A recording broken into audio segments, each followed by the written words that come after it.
Wallan was where I grew up, where I lost my innocence, Hmm. and Wallan was where I regained it. You're watching the Spotlight Network, starring Hollywood's newsman, And if you were just Logan trying to get Crawford. investigators, they now believe a single member. He works with TV and film legends. And now, Logan's shining the spotlight on the world's top emerging authors and creators. International were abducted. This is Spotlight with Logan Crawford, streaming on Roku, Apple TV, and Amazon Fire TV.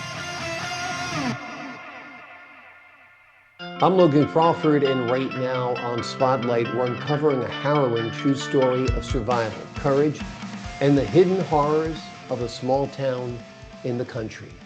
We're talking to an amazing author. Her name is Susan Baird, and she has penned a powerful book. It is called The Wolf of Wallan.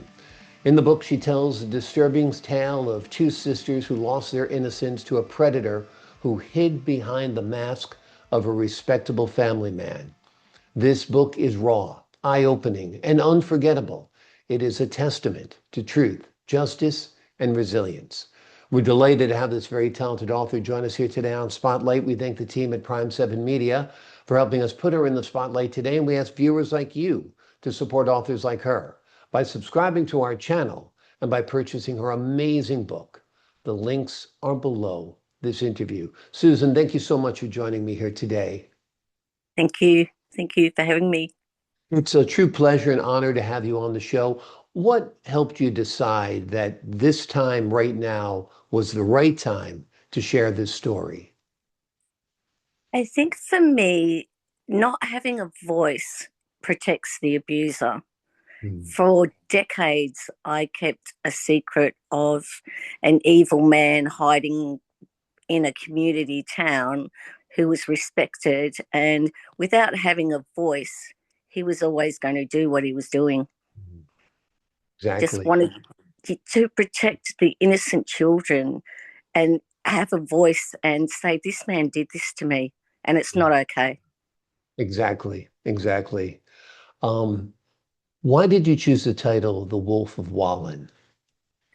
Because Wallan was where I grew up, where I lost my innocence, and Wallan was where I regained it. I wanted to tell my story in Wallan and do a book signing in Wallan where it all happened, where I lost that little girl who I wanted to connect with. Yeah, absolutely. What was the most difficult part of writing about your own personal trauma? It's really difficult to write it down on paper and relive the trauma. There was so many times I just wanted to stop, and the pain, it was so painful and traumatic to write, but it meant so much to me to let everyone know that it's okay to have your voice and it's never too late. It gives you power, and with power, you can start to heal. Exactly. Now, the perpetrator managed to abuse girls for 4 decades. Why did he Yes, maintain his facade for so long? he was a well-respected member of a community in a tight-knit town. He also was a foster carer who fostered children on weekends, emergency weekends with young girls.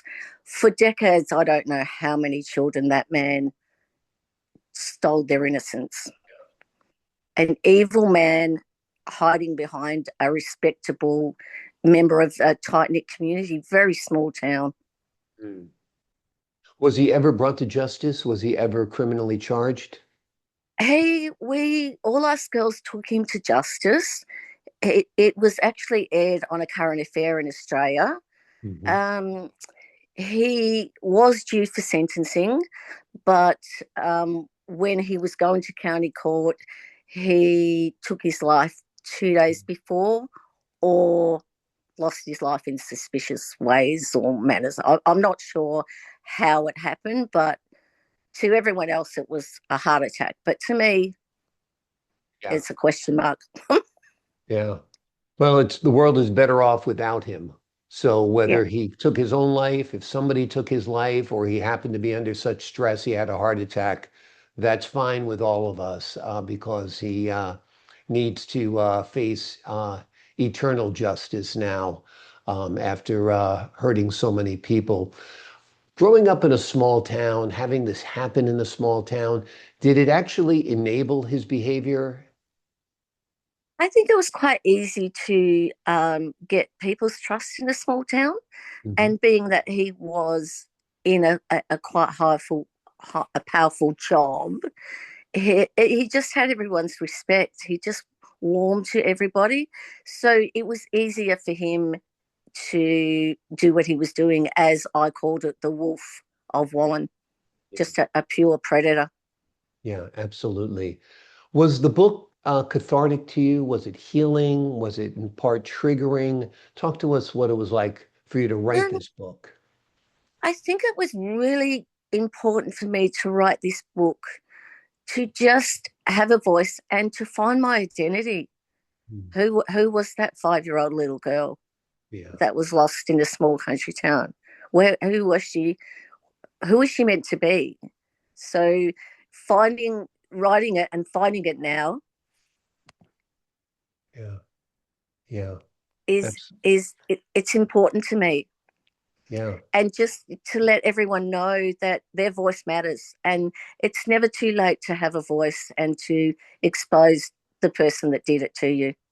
yeah, absolutely. What do you think communities can do different or better to recognize predators like him that are hiding in plain sight? I just think it's really hard to, see people like that, to answer that question, because some of them are just normal people, Mm.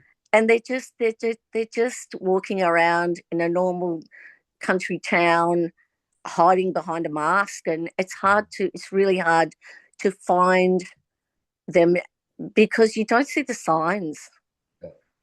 They're just, I think, because grooming, they do a lot of grooming first. They get, but like for him, he got my mother, my father's trust, everyone in the small town. I think there was only like 10 houses in my little street. So, and children were seen and not heard. We were just told, not to speak up. And of You're, course, if you do, you're not believed, which yeah. is the hardest thing. Exactly. That's like being hurt twice. That's being abused twice. You're Yeah, abused, you summon the strength to come forward and tell someone you know and trust, and then they don't believe you or tell you to dismiss it or forget about it. And that's truly painful, right? exactly. And it's not our shame to carry, or it was never our shame or our, embarrassment. It's theirs to carry. Shame on them, not Exactly, us. exactly. It's not your shame, it's their shame. Um, and it's a horrible, twisted situation. How did faith, friendship, family, or inner strength help you through this ordeal? I was a little bit frightened going back to that country town after decades to expose my book, but I had a lot of support. I had school friends that I'd been to school with in that town that showed up for the signing, and I had family support. Obviously, there were people that didn't want to know the truth, but there was a lot of support for me, and for the fact that it's really hard to write your trauma down and relive it. And I just done that for every survivor out there, for every person that doesn't think, they'll thinks that it's terrifying to have a voice. It is terrifying, but it's also healing. Without a doubt. What advice would you give to other survivors of abuse who would like to tell their story? I would just say, speak up, just tell someone, just have your voice, because it is powerful. It does give you power back. It can be horrifying, but it's a journey, and it's worth finding who you were after the abuse, because when you're abused, you're just nobody. To me, I was nobody. I was What, nothing, but now I am. yeah, exactly, exactly. What message do you want young readers, especially girls, to take away from this book? Don't be frightened to speak up. It's not your shame. It never was. It's nothing you've done wrong. It's shame on them for, abusing young children that are vulnerable, grooming them. Just speak up. When you don't speak, you're just protecting the abusers out there, and they keep doing it, and they keep living doing it. If we all got together and just had our voice, maybe in the future we could help lots of other children. Absolutely, absolutely. This is the first book you've written, I presume. Are you thinking It about writing? is. Yeah.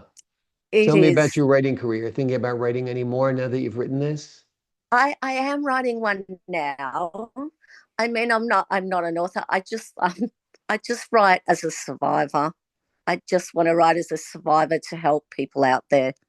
You know, and if they're going through it, they're not alone. Yeah, They've got absolutely. support. So the next book you're working on also deals with surviving childhood abuse like this? Yeah, I think it's kind of like and the Wolf of Wallan, just a survivor's return to herself. Mm. Because the journey for me is trying to find myself. Like, because you lose so much of yourself when you've been abused as a young child, you really don't know who you are. So returning to Wallan and shouting and screaming that this man done this to me was power and was a way of healing. So now that my next book is like the journey of your depression, your addiction, what happens getting through that trauma, which is, for me, it was a lot of self-harm, addiction, and just that journey of self-sabotage. Exactly, Yes. exactly. You don't even realize what you're doing at the time or why you're doing it, but eventually all No. the pieces of the puzzle come together and you realize it stems from that traumatic childhood experience. And I think so many people who abuse substances or hurt themselves or harm themselves have similar unearthed hurt that they suffered during childhood. And I think you've done a great service to other survivors out there, Susan, by writing this wonderful book.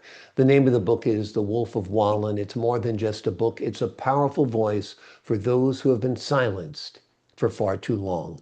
Susan, thank you so much for joining me here today. Thank you. Thanks for having me. Thank you. I appreciate your time, your insight, and the great courage that it takes to come forward and speak about a demon such as the Wolf of Wallan. And I appreciate your time and insight. To the folks at home, I'm Logan Crawford, thanking you for your time, this time until next time on Spotlight.